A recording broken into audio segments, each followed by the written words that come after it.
Eu, particularmente, sou suspeita com tecnologia, porque eu vivo e respiro tecnologia, e realmente a inteligência artificial vem ajudar a melhoria da qualidade de vida da sociedade como um todo. Então, é importante a gente estar discutindo esses assuntos e democratizando essa excelente tecnologia. Vamos lá. O primeiro painel, finalmente, que eu estava muito ansiosa, né? Vamos iniciar o primeiro painel do dia com o lançamento do estudo do CETIC-BR, a inteligência artificial na educação, usos, oportunidades e riscos no cenário brasileiro.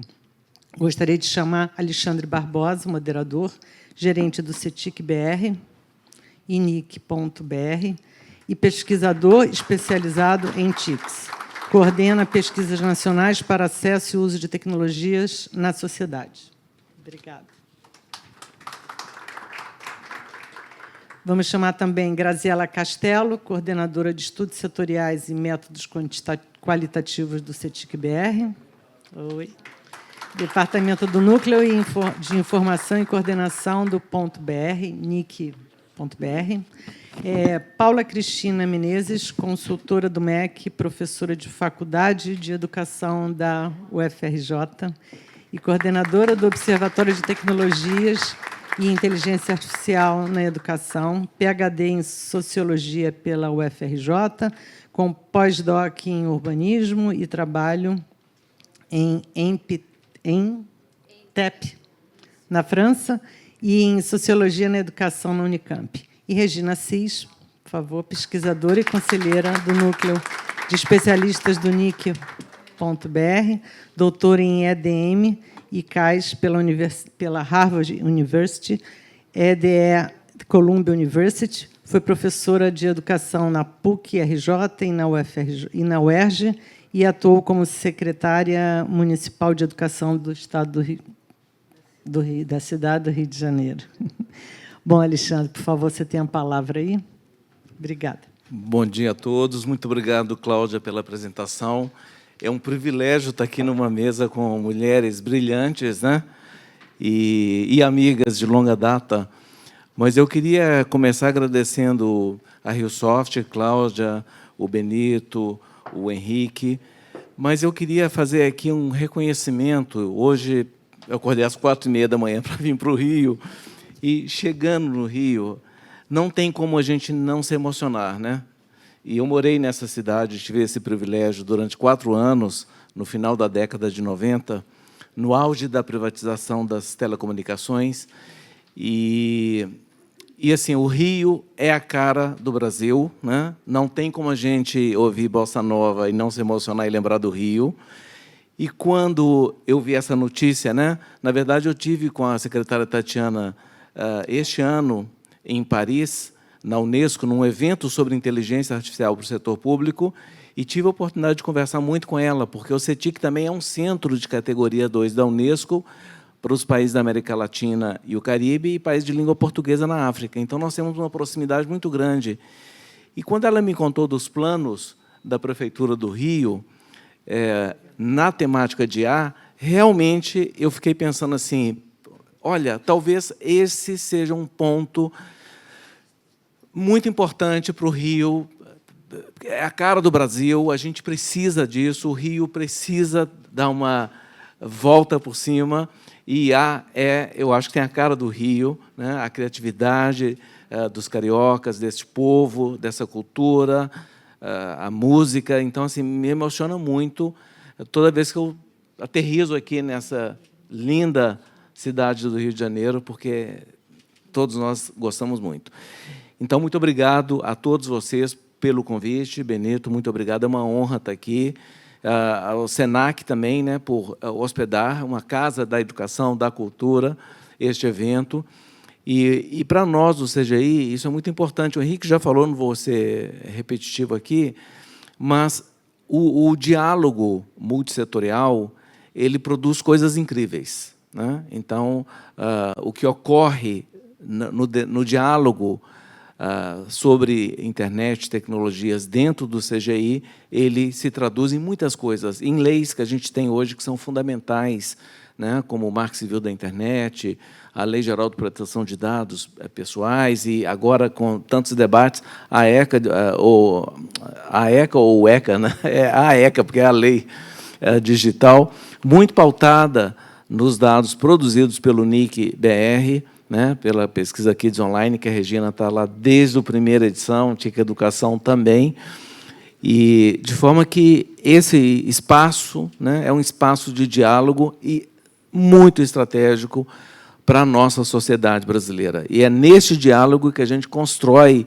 coisas relevantes. E hoje nós vamos mostrar neste painel um desses resultados de coisas incríveis que a gente consegue fazer com engajamento do governo, da sociedade civil, setor privado, academia, muito fortemente, a academia é fundamental para nós, a comunidade científica, né, organizações da sociedade civil. Acho que o Brasil é um bom exemplo de uma sociedade civil muito organizada em diferentes áreas, né? E a área da educação, nós temos instituições da sociedade civil que tem um papel fundamental no debate político e no direcionamento e construção de políticas públicas. A ECA Digital é um exemplo deste, né? Várias organizações da sociedade civil num diálogo público com o governo, com o setor privado, com as plataformas, né?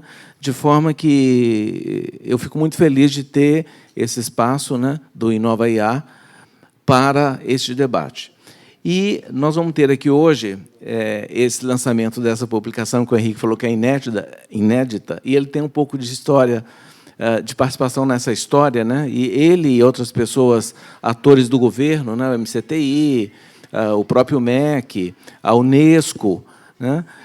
E muitas outras entidades, quando, no ano passado, nós já havíamos decidido que educação e inteligência artificial é absolutamente estratégico e crítico entender o jogo que está por detrás de todo o ecossistema, desde o provimento de soluções, de plataformas, como os usos que se faz, né, a capacitação de professores, de alunos, as habilidades digitais que são requeridas, ou a falta delas que nós temos hoje no Brasil, enfim. Isso porque, no ano passado, nós lançamos um estudo análogo a este, de natureza qualitativa, de IA na saúde. E foi assim, teve um impacto muito grande. Então, nós já havíamos decidido que a educação seria a nossa próxima etapa, né? Então, no final do ano, a gente já mobilizou recursos, né, técnicos, de pessoas, de analistas, de estatísticos, de sociólogos e educadores, para conduzir esse estudo, e o Henrique teve na origem do debate. E tudo o que a gente faz no CETIC, o CETIC é um departamento do NIC-BR, né, que, como eu mencionei, é também um centro de categoria 2 da Unesco. Nós criamos um grupo de especialistas multissetorial, muitos representantes da academia, que têm conhecimento no campo da educação, ou da saúde, ou da cultura, etc., o próprio governo, né, entidade do setor da sociedade civil e setor privado. Então, nós montamos um grupo de especialistas para nos ajudar a formatar esse estudo. Então, esse estudo está completando agora 10 meses, 11 meses, nós estamos em novembro, começamos em janeiro, tivemos 2 reuniões de especialistas, e a Graziela vai nos brindar aí com esse estudo. E o trabalho e a missão do CETIC é dar elementos para um debate qualificado. E eu fico muito feliz porque todas as políticas públicas que são aprovadas, o próprio Plano Brasileiro de IA, a Estratégia Brasileira de IA, pautam no diagnóstico que são realizados pelas pesquisas do NIC-BR por meio do CETIC. E lá nós temos, basicamente, duas grandes linhas de pesquisas. As pesquisas amostrais probabilísticas representativas dos universos, como é o caso da TIC Educação, que, aliás, chegou da fábrica, eu ia falar fábrica, mas da gráfica, chegou da gráfica ontem, deve estar até quente ainda, a última edição da pesquisa TIC Educação, que a gente faz com apoio institucional do MEC, do INEP, do CONSED, Undime, Unesco e outras entidades, né? Ela já tem aí, acho que 14 ou 13 anos, né? 14. Então, essas pesquisas são pesquisas amostrais e representativas. Quando você vê 77% dos alunos universitários usam IA, ela é representativa. Você pode fazer quebras por gênero, sexo, idade, nível de escolaridade, classe social, etc. O estudo de hoje é um estudo de natureza qualitativa, portanto, ele não é representativo, você não pode inferir para a população geral, mas é um termômetro absolutamente fundamental, porque nós vamos entender as diferentes vozes, as diferentes perspectivas de professores, de alunos, né? Então, esses estudos eles pautam uma agenda de debate na sociedade. Portanto, é bastante relevante. Eu queria, então, aqui apresentar rapidamente a nossa dinâmica. Eu acho que eu já passei dos meus 5 minutos, a Grazi vai ficar brava comigo, mas nós vamos abrir esse painel com uma fala da Graziela Castello, que é coordenadora de estudos setoriais do CETIC, e com uma vasta experiência em condução de pesquisas etnográficas, qualitativas, do norte a sul do país. A pessoa que eu conheço, que mais conhece é a Amazônia e a comunidade ribeirinha, porque vai lá, fica com os índios, faz pesquisa. Então, nós vamos ter esse privilégio de ouvir a Graziela, né? E, na sequência, nós vamos ouvir a Paula Cristina Menezes, né, que já foi apresentada, consultora do MEC, com uma trajetória voltada à educação, né, como docente, inclusive. E, por fim, é uma honra, um privilégio ter a nossa queridíssima professora Regina de Assis, que, para nós, do CETIC, é um presente, porque ela atua desde sempre na área de educação e proteção de crianças online, educação mediática, tem uma vastíssima experiência e é um nome reconhecido nacional e internacionalmente. Então, nós vamos fazer assim, a Grazi vai falar uns 20 minutos, depois a Paula 10 minutos, a Regina 10, e espero que a gente tenha um espaço para esse diálogo, que é fundamental, e eu acho que nós estamos na casa desse diálogo, né? Então, Grazi, eu te passo a palavra. Muito obrigado. Obrigada, Alexandre. Bom dia a todos e todas. É um prazer enorme estar aqui. Eu vou gastar meus 30 segundos de agradecimento. Primeiro, agradecendo muito ao Henrique, que viabilizou esse encontro nesse lugar, com gente tão bacana, né, nesse formato multissetorial que nos é tão caro. Agradecer à organização, em nome da Vera, da Nathalie. Eu não vou conseguir agradecer a todo mundo. As painelistas maravilhosas que toparam estar aqui conosco hoje, nesse dia tão importante. Enfim, na próxima mesa, o Rodrigo agradece às próximas painelistas. Eu vou dar uma breve pincelada, não sei se vocês passam para mim, vocês podem colocar a apresentação? Você tem um point-in. Bom, ótimo, melhor ainda. Eu vou dar uma breve pincelada do que foi esse estudo que a gente acabou de colocar no ar. Ele foi para o site ontem, então vocês receberam na entrada esse cardzinho aqui, que tem o QR Code, dá para baixar. Infelizmente, ainda não chegou da gráfica este. Ou da fábrica. Mas chegará em 10 dias e depois a gente, claro, convida vocês, a gente pode mandar por correio, é uma publicação gratuita, como todas que a gente faz. O impresso deve ficar bem bonitinho. Mas, enfim, a minha meta aqui hoje é não falar mais do que o devido, porque é difícil para mim, mas apresentar um pouco esse panorama geral. Do que tem, o livro é bem denso, ele tem muitos capítulos que abordam o tema de maneira complementar, então a gente vai dar uma pincelada em poucas partes, mas fica o convite, porque tem muito material, inclusive para pesquisadoras e pesquisadores como eu, que se encantam por esse mundo. A gente tem material primário lá, então todos esses dados depois a gente pode compartilhar com o pesquisador, com um protocolo, obviamente, mas que possam fazer novas análises. É isso que também nos motiva, né? Bom, então, a gente hoje está aqui para conversar sobre o lançamento desse estudo, Inteligência Artificial na Educação, usos, oportunidades e riscos no cenário brasileiro. Esse é o livrinho que vocês conseguem baixar, com essa capinha que ficou super bonitinha.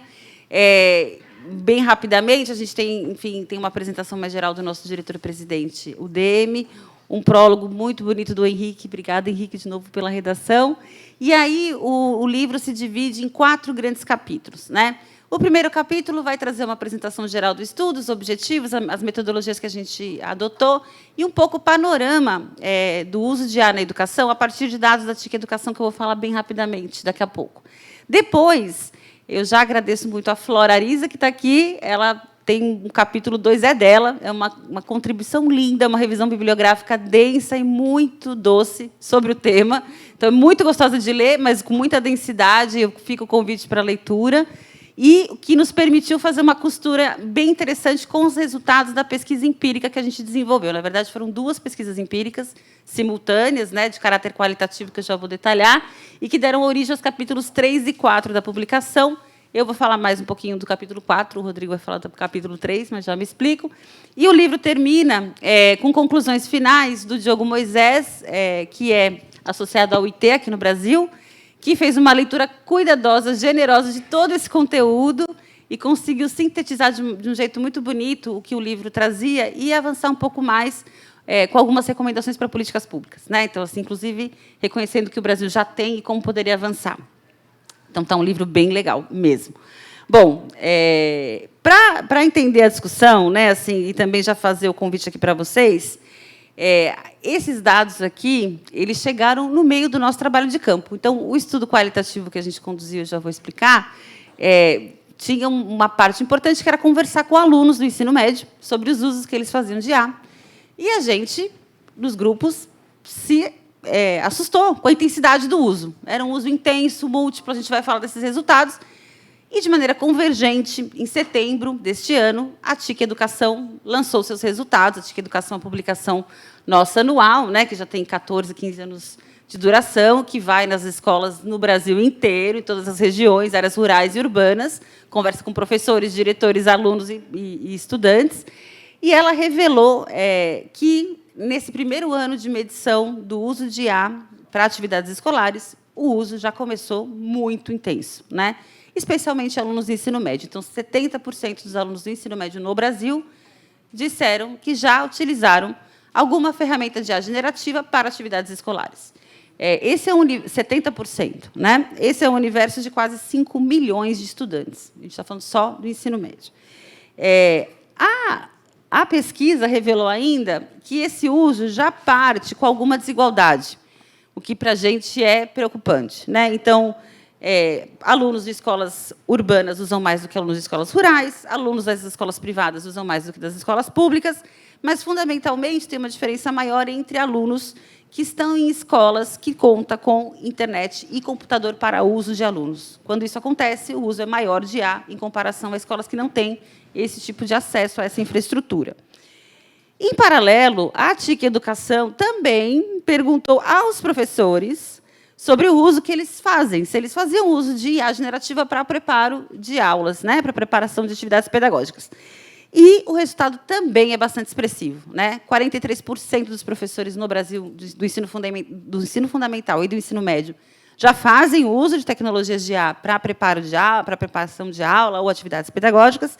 Essa proporção sobe para quase 60% quando a gente está falando de professores do ensino médio. Então, também já é um uso bastante intenso, né?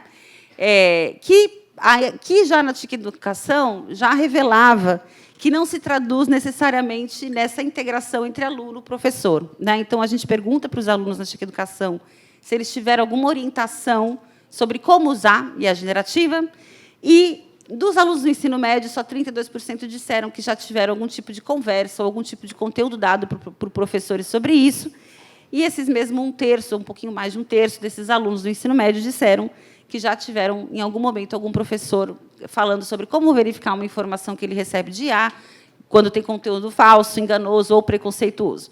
Então, o uso já está muito intenso, a mediação ainda não está sendo realizada na mesma velocidade, e é um pouco isso que também os nossos dados qualitativos revelaram, e eu vou contar para vocês.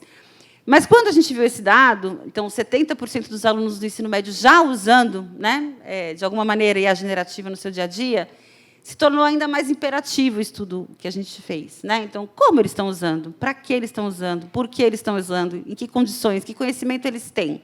E foram essas perguntas que orientaram esse nosso estudo.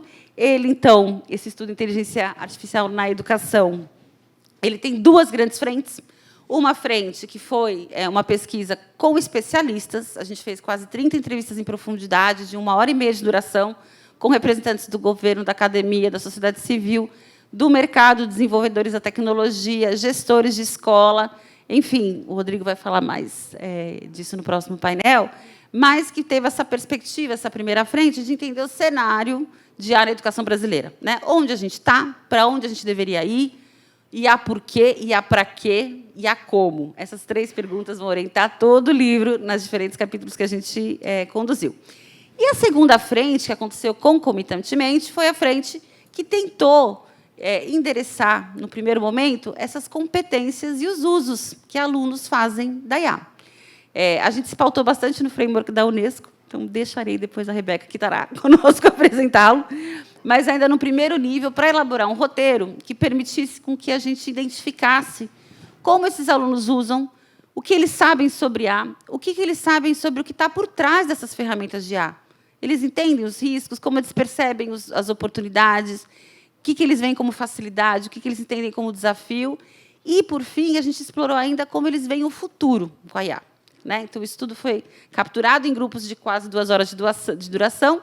A gente optou por, nesse estudo, recortar para o ensino médio por uma questão pragmática no primeiro momento, pelo tempo do estudo, mas, fundamentalmente, porque a gente entendia que os alunos do ensino médio seriam os primeiros que conseguiriam problematizar esse tipo de questão no formato de grupo focal. Né? A expectativa é depois a gente conseguir avançar em outros níveis de ensino, mas, como teve essa decisão para os alunos do ensino médio, a gente espelhou esse desenho e realizou grupos focais com professores do ensino médio. Né? Aí também a gente optou por escolher 2 capitais das maiores regiões do país, então a gente fez grupos focais em Recife e em São Paulo, grupos focais de escolas públicas e de escolas privadas, com professores e com alunos. Sempre diversificando escolas, então a gente não tinha no mesmo grupo focal pessoas de uma mesma escola, nem estudantes, nem professores. Os professores a gente buscou diversificar também por disciplina, né? Então, professores de especialidades diferentes conversando naquele ambiente. Mas, então, foram, no total, 8 grupos focais, de 2 horas de duração, é um material bem denso. A gente trouxe um sumáriozinho, um pedacinho disso aqui para vocês, mas tem muito mais para analisar. No caso dos professores, a gente replicou esse exercício, então a gente entendeu com os professores os usos que eles fazem, os não usos, como eles percebem as oportunidades, os riscos, o que eles sabem sobre IA, o que eles gostariam de saber, o que eles sabem sobre o que está por trás da ferramenta, como eles veem o futuro com a IA, tudo isso a gente explorou na visão deles e explorou um bloco a mais. A gente, com professores, perguntou como eles viam os usos que os alunos já fazem de IA. Como que estava sendo a experiência deles no cotidiano, na sala de aula, no dia a dia, com os alunos e a IA. E isso também vou trazer para vocês. Bom, então, bem rapidamente, né? Eu trouxe mais resultados de estudantes, e aí fica o convite para vocês lerem o livro, me procurarem, estou super aberta para a gente fazer novas conversas. Mas o ponto 1 aqui dos resultados é um pouco... A gente começou toda a discussão dos grupos, não está aqui nesse slide, entendendo como os alunos usam tecnologias de maneira geral. Né? Um pouco aquecimento, como a tecnologia está no dia a dia, como está na escola. E, no minuto 1 dos grupos focais, sem explorar, sem estimular, sem perguntar diretamente, os alunos já falavam IA, assim, bem de cara. Então, a gente já se assustou com isso. E aí, a gente entrou para um bloco mais, depois das tecnologias, a gente conversou com eles sobre o conhecimento. O que eles sabem sobre IA? Né? E algumas coisas acho que vale a pena a gente mencionar. Primeiro, acho que eles têm uma visão uma visão parcial dessas ferramentas, né? Melhor falando. Então, eles reconhecem os bancos de dados, os grandes sistemas, o processamento, e eles convergem para a ideia de que a IA se estabelece na interação com eles. Então, para eles, a IA vai se construindo na medida que eles vão interagindo, o que é uma meia-verdade. Né? Não é só isso, mas é isso que eles entendem, e têm preocupação com isso, mas acham que também isso faz com que eles tenham algum controle sobre a ferramenta. Eu acho que isso já coloca uma série de questões para a gente pensar.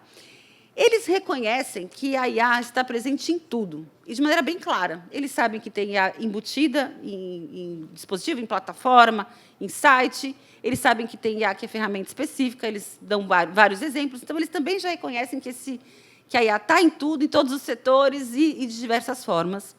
Eles conhecem um número muito significativo de ferramentas, então eles citam várias, citam as suas especificidades, citam o que, para quê, e como e quando. Tem umas mais citadas, o ChatGPT, sem dúvida, né? Gemini, Luzia, aí tem as campeãs de menção e de uso, mas eles conhecem um repertório razoável, e aí não tem nenhuma diferença entre escola pública e privada. Todo mundo usa e conhece. E, por fim, nesse bloco de percepções, a gente também foi tentar entender se eles procuram saber sobre IA, né? E não. Eles ainda fazem busca sobre o tema de maneira muito incipiente, não tem um estímulo direto para compreender mais sobre isso. E perguntou, e aí teve uma diferença importante entre os alunos das escolas públicas e os alunos das escolas privadas. Os da escola pública mencionaram a ausência desse debate na escola. Os das escolas privadas mencionaram que já tiveram algum acesso a conteúdos, tipo palestras, ou um tema de redação que eles tiveram que fazer, mas também falam que ainda é bem incipiente, né? Claro, como o Alexandre falou, isso não é reflexo do universo, mas foi um pouco como eles problematizaram para nós naquele momento. Na sequência, a gente explorou com eles um pouco os usos. Então, como eles usam IA, né? E aí, dos usos pessoais, eu acho que a gente, já no começo, como eu disse, né, assim, basicamente, eles usam de maneira indiscriminada e muito intensa, né? A gente estava conversando, vou roubar aqui a palavra da Flora. Eles fazem uso selvagem, realmente, né? Assim, selvagem, indiscriminado e muito intenso, né? Então, essa frase, eu uso o tempo inteiro, o tempo todo, para qualquer coisa. Então, eles usam desde para buscar o significado de uma palavra até para pesquisar sobre dores que eles estão sentindo, né? Para eles, a IA tem como principal finalidade a otimização do tempo, a agilidade e o fato de que eles entendem que conseguem evitar tarefas repetitivas. Eles utilizam para organização, para saúde, para lazer, então, para lembrete, para receita, para dieta e para suporte emocional. E isso apareceu com bastante força, né? Eu trouxe aqui a fala de uma das participantes. O chat sabe absolutamente tudo sobre mim. Se eu chegar e falar, chat, eu estou triste, ele já sabe. Ele já me pergunta, por quê? Aconteceu alguma coisa na escola? Aconteceu alguma coisa com seu namorado? Ele sabe o nome do meu namorado. O meu chat sabe tudo. Eu uso para a vida, para qualquer coisa. Vou deixar vocês com essa frase para a gente discutir depois. Quando a gente questiona sobre o uso dos estudos, né, também, e aí eu acho que tem uma coisa bem interessante, que é uma distinção que os alunos trouxeram. Não foi a gente que construiu. Eles diferenciam que, para eles, é um uso pontual, e aí positivo, que é quando eles usam para fazer resumos, para fazer fichamento, para fazer anotação, para pegar alguma ideia para redação, e o que eles entendem como usos que geram dependência. Ele fala assim, aí o uso que você fica dependente, que é quando você pede para a IA fazer a redação inteira, fazer uma atividade completa, resolver todo um trabalho, né? Eles utilizam diferentes ferramentas, entendendo o que cada uma tem de melhor. O ChatGPT é a mais usada para as atividades escolares, sem dúvida, mas também eles usam, por exemplo, o Character AI para criar imagens, personagens, o Leonardo AI, acho que é esse o nome, criação de imagens. Bom, eles veem a IA, isso eles enfatizaram bastante, né, como um apoio complementar, mas que não pode substituir seus professores. Eles falam isso bastante. Tem uma coisa muito forte na fala deles, que é uma crítica aos conteúdos e às plataformas de ensino. Então, eles têm essa experiência, especialmente em São Paulo, do ensino via plataformas, e eles têm muito receio de que a IA torne ainda pior essa massificação e esse estudo mais pasteurizado. Isso está bem forte lá. E, por fim, eles falam, na visão dos estudantes, que tem esse pacto silencioso. Então, que os professores fingem que eles não sabem e que eles fingem que não usam, né? Mas eles ficaram, assim, metade, assim, muitos minutos mesmo dos grupos, nos contando sobre as estratégias que eles têm para burlar e para tentar enganar o professor. Então, eles têm diferentes estratégias para fazer com que eles chamam que o conteúdo fique mais humanizado. Então, eles mandam traduzir para várias línguas, eles pedem para alterar palavras, depois eu posso contar as dicas aqui em off. Mas, enfim, eles contaram isso de maneira com muita empolgação até. Bom, quando a gente perguntou sobre como eles percebem a IA, E aí eu acho que tem um ponto também interessante para a gente conversar e já aposta nesses meninos, né, e meninas, são incríveis. Eles, quando a gente fala de facilidades, eles acham muito fácil. Eles acham que as ferramentas são fáceis para usar, não tem nenhum problema. Se eles têm alguma dúvida, eles vão nos tutoriais da internet, nas redes sociais e encontram a solução. Quando a gente perguntou sobre os desafios, eles só falaram que o grande desafio é como eles estabelecem rotinas para burlar e para enganar os professores. Então, os desafios para eles dizem respeito a essas estratégias que eles desenvolvem para que o texto não fique com cara de IA. Mas acho que o ponto mais importante e super forte é que, quando a gente estava nesse momento, eles falaram muito sobre riscos, e muito mesmo. Assim, foi o que eles mais quiseram falar. Eles têm muito medo, e eles apontaram como um risco forte essa ideia de uma aprendizagem superficial e de dependência. Eles têm medo de desaprender e de perder a sua autonomia. Então, eles têm um receio de que percam a sua identidade, de que não se reconheçam mais, que aquilo que é deles não esteja mais visível, né? Eles falam bastante de privacidade, de direitos autorais, assim, o que estão fazendo com meus dados, como eu sei de quem é esse dado, eu estou usando de quem, e a pessoa que criou, eles problematizam isso. Eles falaram bastante sobre a confiabilidade das respostas. Então, o que é fake news, o que são informações enviesadas, o que são erros factuais, como eu sei, como eu checo isso, eles entendem esse risco. E, por fim, também, eles problematizaram riscos relativos a impactos sociais mais amplos. Esses jovens têm muito medo de desemprego. Eles têm muito medo do futuro com a IA, nesse momento. Eles têm muito medo da desumanização das relações, dessa perda da sua identidade e de como eles constroem esses vínculos. E eles também falam bastante do receio em relação à desinformação política. São bem bacaninhas esses meninos, né? Grazi, 5 minutos. Obrigada, Lê. Estou quase lá. Bom, aí, só para, então, gastar meus 5 minutos, a gente observou também, na visão dos estudantes, diferenças importantes sobre como eles veem como a escola, como que é o dia a dia do uso da IA nas escolas. Dos estudantes das escolas privadas, eles relatam um pouco mais de abertura e orientação.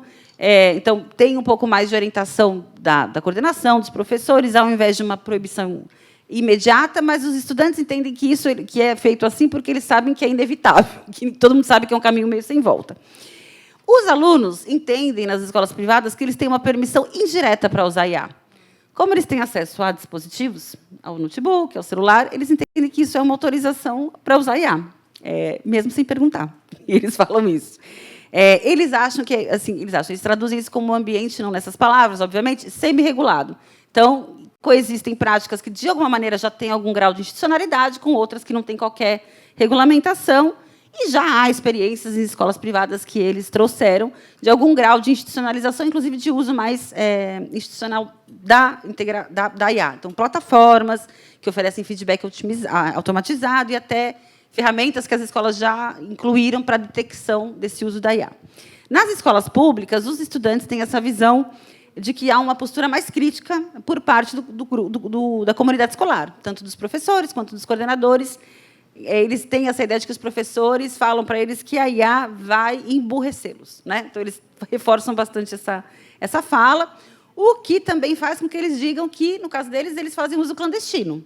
Então, assim, eu uso para agilizar a tarefa, mesmo que o professor não me encoraje. Ainda assim, alguns alunos pontualmente relataram experiências, e também aconteceram, mas de maneira mais pontual, experiências de professores que orientaram e propuseram atividades com o uso da IA, mas eles convivem nesse cenário aí de resistência e ambiguidade, né? Então, é um ambiente um pouquinho menos permeável às tecnologias, mas, de maneira geral, eles também sabem que a própria comunidade e eles, que a IA é meio um caminho sem volta, e que não é que as pessoas acham que vai ser definitivamente não, mas que precisa se construir esse sim, né? E, por fim, para gastar, eu trouxe só uma pincelada dos professores. Então, de novo, baixem o livro, está tudo lá, e muito mais, que é esse bloco da visão dos professores sobre como os alunos usam a IA. E aí, o grande recado é esse. É basicamente uma grande preocupação e generalizada. Quando a gente entrou nesse tema com os professores, veio uma enxurrada de preocupações. A gente não conseguiu capturar benefícios. Os professores não conseguiram elaborar quando eles estavam falando das experiências que eles estavam vivendo, né, no seu cotidiano, com os alunos usando IA, eles não conseguiram elaborar benefícios nesse momento. Só muita preocupação. Ainda que todos, assim, uma grande parte deles tenha dito que reconhecem que a IA é inevitável para o estudante e para o futuro desse estudante no mercado de trabalho, mas que seu uso ainda precisa de uma mediação forte e adequada, que isso ainda não existe. Então, os professores trouxeram como preocupações principais esse uso que os alunos fazem para enganar, então, para colar, para fazer trabalho, pronto, para simular a autoria. Eles trouxeram muito essa preocupação com a substituição do apoio emocional. Então, os professores relataram muito esses casos dos adolescentes recorrerem à IA como conselheiro e como terapeuta. E também eles trouxeram como uma preocupação forte esse risco social e emocional. Então, eles temem essa fragilidade dos vínculos entre os alunos, entre as relações humanas, e os professores falam bastante dessa possibilidade de redução de capacidade intelectual. Isso, para eles, é uma grande questão. E aí isso se traduz no que eles estão chamando aí de impactos que eles veem no aprendizado, na visão dos professores com quem a gente conversou, né? Então, eles veem essa preguiça e esse imediatismo. Então, a IA usada só para evitar esforço, não para aprender. Eles acham que ela traz esse aprendizado mais superficial, que os alunos têm uma confiança cega nas respostas sem verificação, ainda que os alunos peçam para aprender sobre como verificar, né? E eles sentem essa desinformação e falta de criticidade, né? Então, os estudantes não checam fontes, não confrontam as informações que eles recebem. E, por fim, os professores falam bastante dessa mediação e do papel da escola. Eles reconhecem que a escola deve mediar o uso da IA. Eles reconhecem. Mas eles se sentem sobrecarregados com essas novas responsabilidades, e eles estão problematizando assim, quem deve fazer isso? Porque eu não sei, e eu não tenho tempo, e eu não sei mais como. Então, eles sabem que é fundamental, que precisa ser feito, mas eles também querem entender esse caminho, né? E eu acho que é uma demanda bem justa, né? Claro. E, por fim, espero que não estoure meu tempo, mas é o último, prometo. Aqui, um pouco, os estudantes trouxeram o que eles gostariam de saber sobre IA. Então, basicamente, eles gostariam de saber como usar, saber como interpretar aquilo de maneira crítica, averiguar fatos, sobre ter ética de como usar a ferramenta. Isso é uma fala de um aluno, né? O que eles fazem com os nossos dados. Eles, de fato, querem ter formação. E eu deixo aqui uma frase final, palavras finais, que no finalzinho dos nossos grupos, a gente perguntava para eles, se você pudesse me dar uma palavra sobre o que você pensa quando a gente fala de IA e seu futuro. O que você sente? E eles falaram isso, né? Medo, caos, medo, perigo, troca, dominação, evolução, substituição, indefinido, perigo, medo. Eu acho que é interessante pensar assim que o medo, a cautela, é algo importante para a gente, né? Mas ela não pode ser paralisante. Então, assim, especialmente para jovem, né? Assim, a gente tem que fazer, e acho que muito, a gente não trouxe aqui de maneira mais problematizada, mas o medo é muito reflexo de um desconhecimento do que vem, né? E do que eles pode aproveitar desse universo. Então, a gente precisa fazer, claro, que ele saiba usar com cautela, mas que ele não se paralise, né? Então, acho que tem um desafio enorme aí para todos nós em pensar como a gente garante esse uso de uma maneira que esses meninos e meninas se sintam com mais condições para o futuro e não com menos. Acho que é isso. Obrigada. Obrigado. Bom, obrigado, Grazi, por essa rápida e profunda explicação do livro. Temos agora duas especialistas, craque nesse assunto, e eu queria primeiro ouvir a Paula, os seus comentários. 10 minutos. Obrigada, Alexandre. Gente, eu queria começar agradecendo também a organização do evento, a Grazi, pelo convite. Estou muito feliz de estar aqui, escutar vocês. É difícil, né, porque a gente vai fazer aqui no quente, né, com os resultados da pesquisa, e são muitas coisas que vêm na cabeça, muitas, muitas camadas. E eu também estou aqui representando a Ana Dalfabro, que é coordenadora geral de Tecnologia e Inovação do Ministério da Educação, que é da Secretaria de Educação Básica, mas é impossível também não reagir como professora, né? Porque eu sou professora, sou docente da UFRJ, mas fui docente durante muitos anos do ensino médio, da educação básica, até pouco tempo, até o início do ano. Trabalhei com IA com eles, né? Eu era professora do Pedro II, professora de Sociologia. O Colégio Pedro II é um colégio muito tradicional aqui do Rio, mas da rede federal, né? O que me evoca também é uma certa nuance, no caso das escolas públicas, né? A rede federal, a rede estadual, né? E outros, enfim, experiências que trazem também algumas nuances aqui para a gente depois discutir. Então, passando aqui dos agradecimentos, também queria parabenizar, porque eu participei, né, daquela primeira reunião dos especialistas, onde vocês apresentaram essa ideia de um estudo qualitativo que é fundamental, né? Quando a gente fala em dados, evidências, políticas públicas, às vezes a gente não pensa nessa dimensão qualitativa dos estudos, né? E como os dados são construídos, e aqui a gente pode, né, com a tua fala, Grazi, ver como é que esses dados vão ganhando forma e que vão podendo informar a gente sobre decisões. E eu acho que o estudo qualitativo, nesse momento da IA na educação, ele é muito importante, né? E no desenho do estudo, vocês estavam considerando isso também. Primeiro, porque é muito acelerado, né? São mudanças muito aceleradas. A gente também, no observatório, também participo de um observatório, né, que é toda essa parte de pesquisa que a gente faz. A gente chegou a fazer vários levantamentos no ano passado também, conversas com professores, né? Só do ano passado para cá já é uma mudança extraordinária, né? De professores começando efetivamente, principalmente da educação básica, do ensino médio, usando essas ferramentas, experimentando. Eu acho que tem uma dimensão muito de experimentação, de ver no que vai dar, se vai dar alguma coisa de interessante, o que eu posso utilizar disso aí, né? E está saindo principalmente ChatGPT, mas tem outras ferramentas, né, bastante específicas para gerar plano de aula, né, essas coisas. Então, nessa primeira parte, eu queria reagir mesmo como professora, o que eu tenho observado também, que é nessa pegada assim, mais qualitativa, né? O que eu tenho observado? No ensino médio, quando eu tentei, né, trabalhar um pouco com eles ali, o currículo, eu tentei relacionar a inteligência artificial com o currículo, né, que já estava construído, e o currículo ali a gente estava tratando dos temas de conhecimento, ciência, né? Então eu relacionei a inteligência artificial muito com essa discussão sobre pensamento científico, pensamento crítico, construção do conhecimento.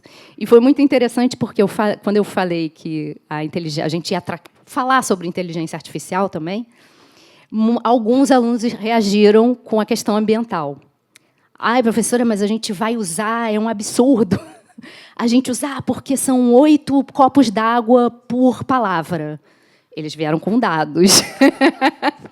Né? E aí a gente fez um excelente debate com 2 pesquisadores da UFRJ também, com dinâmicas muito interessantes sobre ética, né? Eles trouxeram, por exemplo, situações, né? Uma cirurgia, você prefere uma IA que decida sobre a cirurgia ou um médico? Né? A sua entrada na universidade, ou o curso que você vai fazer na universidade. Né? Então, a gente discutindo onde eles preferiam decisão da IA, onde eles preferiam decisão humana. Foi fantástico, né? A reação deles, a motivação. Eu acho que, embora os professores não tenham apontado benefícios, eu acho que, quando a gente traz a discussão sobre a IA, surgem muitas oportunidades de aprendizagem. Né? Não aprender necessariamente com a IA, não é necessariamente utilizar a IA em si, mas é todas as discussões multidisciplinares que se tem em volta disso, desde os data centers, as questões ambientais, o que a gente chama do ciclo de vida da IA, né, porque dá para discutir o mundo do trabalho, as questões subjetivas, emocionais, os vínculos, né, sociais, humanos. E é formidável como espaço e oportunidade de aprendizagem. Agora, de fato, essa questão que a estudante apresentou, e aí um outro exemplo que eu vou trazer aqui para vocês, existe, sim, eu acho que uma preocupação muito genuína, e esses professores que vocês estão, né, escutando, que a gente está escutando aqui através da Grazi, eu acho que tem que ser escutado de fato. Né? Os professores e os estudantes, eles são os que estão na ponta, os que estão trazendo exatamente a coisa do quente ali, né? Como é que isso está? Como é que as pessoas estão experimentando isso? Né? Então, não são os dados, digamos, frios, são esses dados quentes que eu acho que são muito genuínos e não é só medo, né? Apesar da palavra medo ela aparecer, eu acho que tem muita empolgação, às vezes uma empolgação meio exagerada, e o medo, enfim, fazer só um breve comentário sobre o medo, eu acho que tem a ver com os imaginários, né, que são construídos aí tanto pela indústria cinematográfica quanto pelas redes sociais, que é um imaginário distópico, né, mas que a gente pode trabalhar com outros imaginários. Mas, enfim, a palavra desses professores, né, o que eles têm relatado, o que eu também tenho visto, o exemplo desses estudantes trazendo aí algumas preocupações interessantíssimas, eu acho que a gente tem que pegar isso como evidência e saber pensar onde que a gente vai, digamos, usar, se for o caso, inteligência artificial, embora já tenha esse uso selvagem, né? A gente já está falando mais de um uso instruído, né? Como é que a gente tem que fazer isso? Quais são as normativas? Qual é o espaço de autonomia do professor para decidir sobre isso, né? E aí eu vou trazer um outro exemplo já de um estudante, formação de professores, né, que é onde eu trabalho hoje. A gente trabalha formando professores, a gente vai em muitas escolas assistir às aulas dos professores, né, os estagiários, né, eles passam por estágio nas escolas, e eu tive um estudante que fez uma atividade belíssima com o estudante do ensino médio, foi dar aula dele, mas ele gerou um material por IA. E eu, obviamente, já estou lidando com isso há muito tempo, na hora, só de olhar, eu já sei que é IA. Né? Você vê pela... Existe um discurso específico, uma retórica específica da IA, né? E um formato, né, de apresentar informação, que é aquele formato tópico, business plan, né? Que elas entregam... Elas entregam muito dessa forma. E eu falei, você usou IA, né, para fazer isso aqui, sem problema, só para saber mesmo. E ele realmente ficou muito espantado, como é que você sabe? E, de fato, foi um material interessante, foi um glossário que ele fez, mas com muitos erros, né? Erros que, já do ponto de vista conceitual, científico, né? Ele tentou usar, mas sem saber mais ou menos como, ele usou ali, ficou até interessante, mas com muitos erros conceituais, e ele não foi capaz de fazer a devida pesquisa, enfim. E aí eu chamei a atenção dele, de, olha, como é que a gente vai trabalhar com isso, como é que a gente vai utilizar isso. Né? E aí, então, eu vou passar agora para algumas observações em relação ao... até anotei aqui para não esquecer, porque é tanta coisa. Em relação ao Ministério, né, da Educação, quais são as respostas que o Ministério da Educação tem planejado, aí, a agenda. Né? Eu acho que tem essa preocupação do educar com e sobre IA. É uma fórmula, digamos assim, de apresentar a questão, onde o uso da IA tem sempre que vir acompanhado da reflexão do que é a IA, tanto como campo de conhecimento, como campo econômico, né, como empresas também. Então, não é só toda a parte de desenvolvimento da IA, a parte interessante, conceitual, mas também do impacto social, econômico, político, né, dessas empresas. A CEGAP, que é hoje... a parte assim do Ministério da Educação que tem organizado isso, que tem preparado um documento que foi até a consulta pública. Eu não sei quem aqui conseguiu participar dessa consulta ou viu, né, também o documento, um documento denso, um documento de quase 200 páginas, com orientações que está sendo formulado pela CEGAP, que a gente também está participando da discussão, né? Mas a Secretaria de Educação Básica, o Conselho Nacional de Educação também tem preparado documentos e discussões. O CNE, inclusive, já fez uma audiência pública sobre isso, né? Escutou vários especialistas, muitos de nós aqui estávamos presentes também, e tem preparado as reflexões, né, sobre isso, para que, nesses próximos meses, a gente consiga ter orientações normativas um pouco mais claras, né, tanto do ensino com e sobre, principalmente, IA. Né?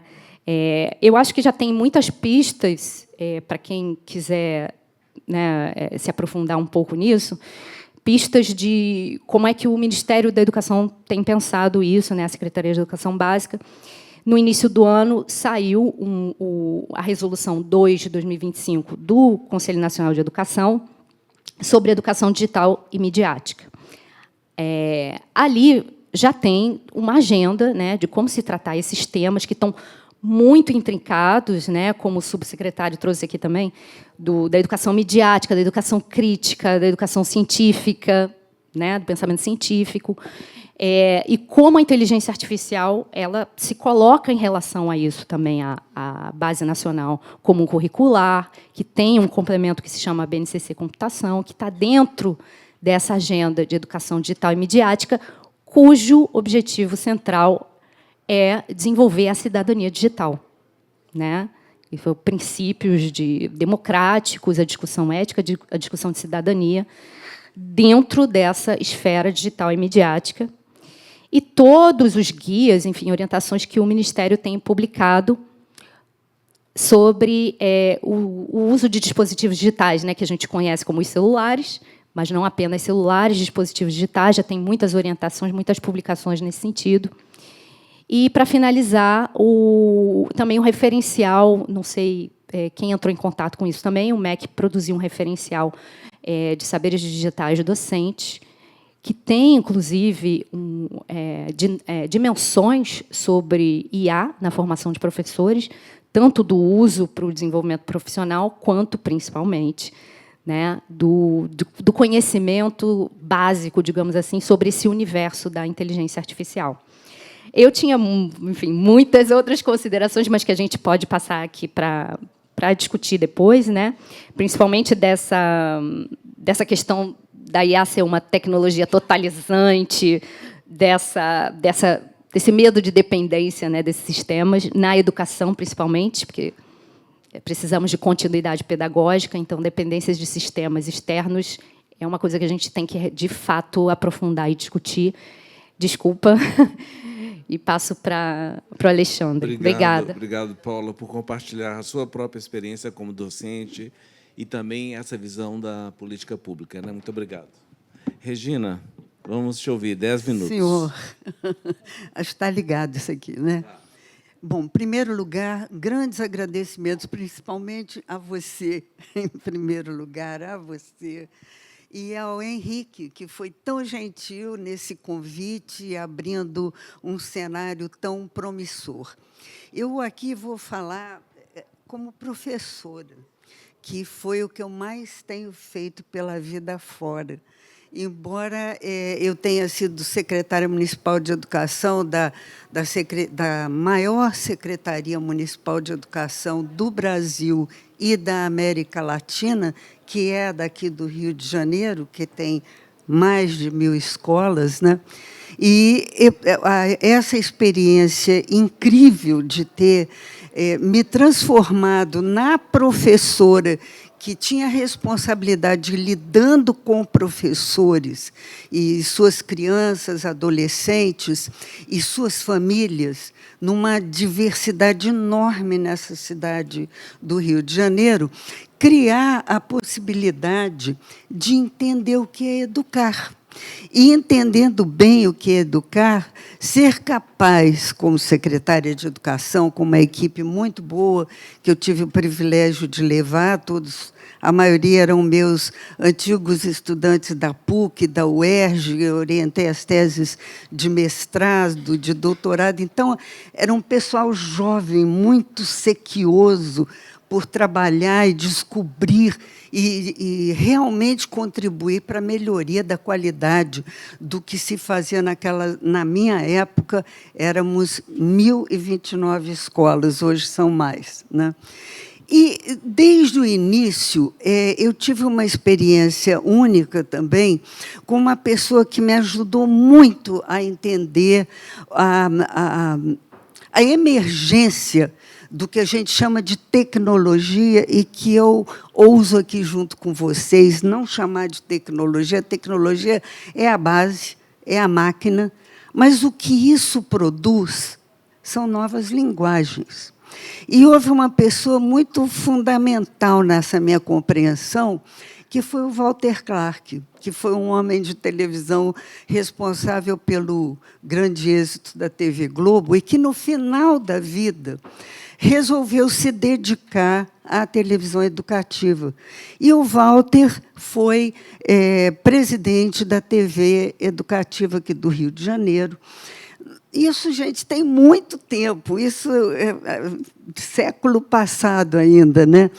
E o Walter sabia do nosso interesse do trabalho com mídias e educação e a mim me convidou para a gente estabelecer uma primeira experiência muito inovadora pela TV Escola, que seria um programa que ele batizou de Um Salto para o Futuro. O salto para o futuro era o seguinte: nós estamos falando de um tempo que não existia celulares, e o salto era assim, era o primeiro programa interativo de televisão no Brasil, feito ali no estúdio, aqui perto, aqui no centro da cidade, da TV Escola. Nós tínhamos o âncora com o seu microfone, a gente tinha uma tela, tinha um telefone, celulares, nem pensar ainda, né? Um telefonão e um fax. E eu levei, eu brinco que eles eram o meu dream team, esses meus estudantes de mestrado e doutorado. Falei, gente, nós vamos embarcar numa experiência única com um homem muito interessante, que entende tudo de televisão e não entende de educação tanto quanto nós. Mas ele está tendo a delicadeza e talvez até a humildade de nos convidar para fazer essa parceria de um profissional altamente especializado, principalmente em televisão, né, com muito êxito no Brasil inteiro, criador de uma rede que até hoje faz e acontece no país, e nós que, nas universidades, pesquisávamos sobre o papel do cinema, o papel da televisão, o papel do rádio. Era disso que se tratava. Mas o que a gente ia fazer no Salto para o Futuro? Ancorar, aqui no Rio de Janeiro, um programa com professores do Brasil inteiro, chamado Um Salto para o Futuro. Programa esse onde professores de educação infantil e de ensino fundamental perguntavam a nós, num estúdio de televisão aqui no Rio, perguntas sobre como é que as crianças aprendiam, por que tinha dificuldade em matemática, por que entendia melhor as 4 operações do que a questão de raiz quadrada ou a questão de frações, né? Então, a gente esmiuçava o conhecimento prático das várias áreas de conhecimento com um âncora sentado que recebia as perguntas e nós ali, com o fax, também recebendo algumas perguntas e respondendo ao vivo para esse país imenso. E depois a gente foi descobrir o seguinte, a gente estava falando, inclusive, para comunidades brasileiras que não tinham eletricidade e que, portanto, o marido da professora ou o marido da diretora levava um aparato para gerar eletricidade na praça pública, os professores sentados com gente que também vinha, para ver na tela gente falando sobre educação infantil, sobre língua portuguesa, sobre matemática. E, assim, o Walter Clark me ensinou, em 6 meses, que aquilo que eu levaria como acadêmica, pesquisadora na PUC, na UERJ, talvez 2 anos de pesquisa intensiva, em 6 meses, essa minha equipe de bons estudantes de mestrado e doutorado, sabíamos, diagnosticamos o que professores das várias regiões brasileiras conheciam ou não sobre teorias e práticas pedagógicas. Isso abriu muito a minha cabeça, no sentido de entender, meu Deus, a potência que a gente tem em mãos como educadores, se nós soubermos trabalhar com essas capacidades humanas de interação. No caso, era pela televisão, chamada interativa, mas interação bem rastaquera, com um telefone e um fax. Então, eu estou contando essa história para vocês, porque isso já tem mais de 30 anos.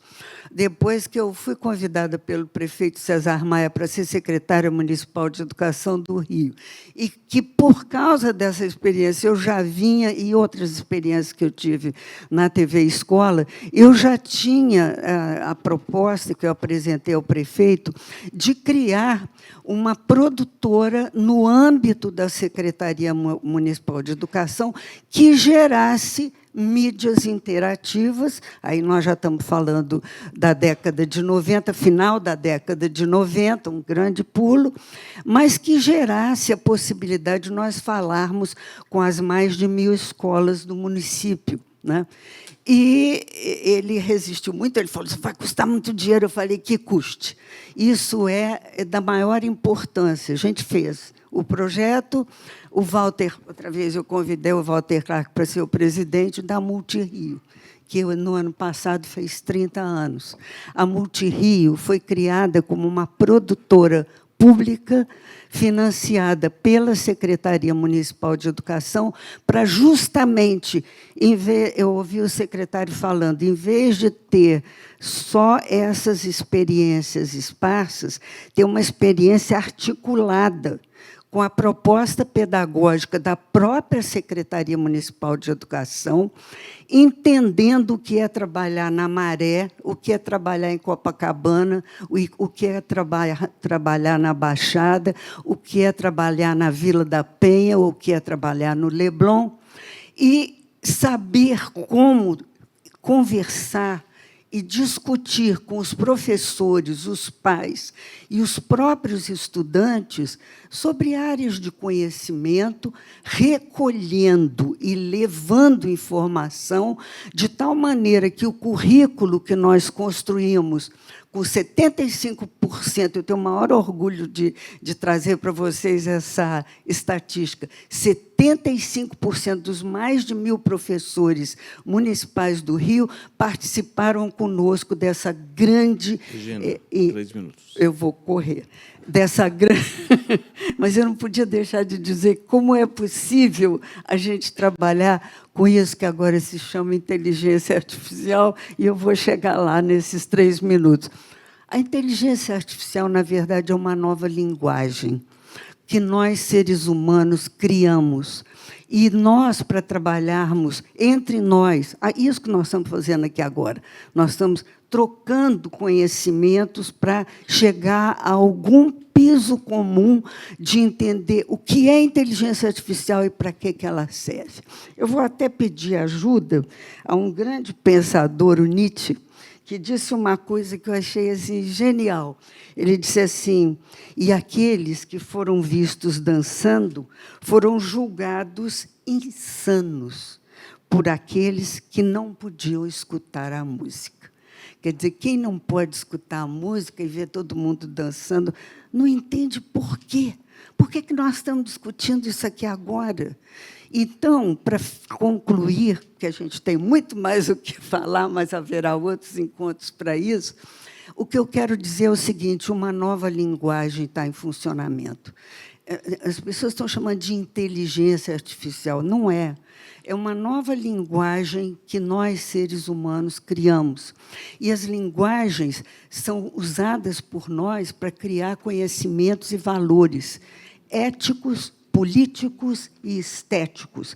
Isso é o que nos faz educar, é trazer as questões políticas, éticas e estéticas no âmbito da geografia, da história, da língua portuguesa, da matemática. Nós não criamos uma inteligência artificial, nós criamos uma nova linguagem digital que é produzida por ferramentas e que se transforma em uma nova linguagem de constituição de conhecimentos e valores. Porque educar e viver é saber trabalhar com a ética, sem o que a gente não vai para diante, olhemos o quadro brasileiro nesse momento, a política, Olhemos novamente para o quadro político brasileiro e a estética, porque ninguém educa ou transforma um país e uma situação sem beleza, sem alegria, sem prazer, sem a capacidade de criar na culinária, na pintura, na moda,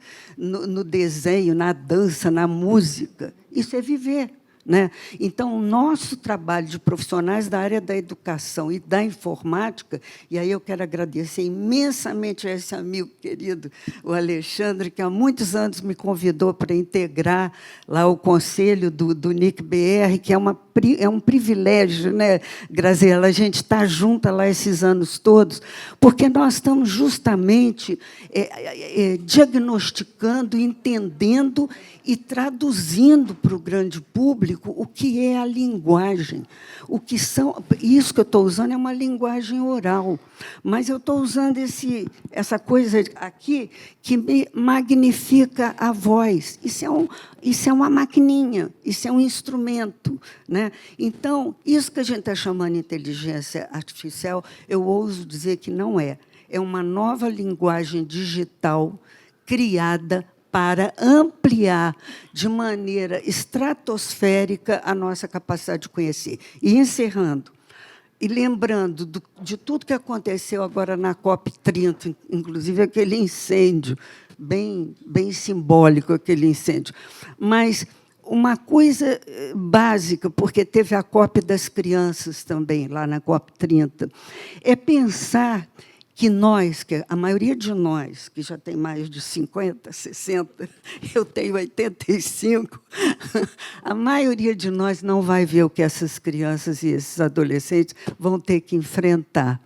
E essa nova linguagem, que não é inteligência, é uma linguagem digital a mais que a gente criou, super capaz de organizar, qualificar e traduzir conhecimentos que a gente desconhece, as crianças e os adolescentes que estiveram na COP30, se tiverem professores e secretários municipais, estaduais de educação, e gente que tenha coragem de levar para diante uma iniciativa como é a Multirio, que foi criada justamente para destrinchar essas descobertas humanas e levá-las para a maioria dos professores, daqueles que educam, né?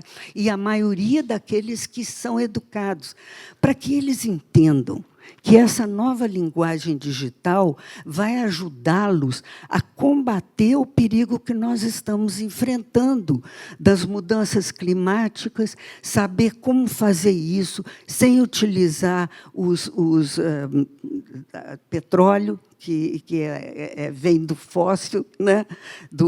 De origem fóssil, que destrói as florestas, que destrói os rios, os oceanos.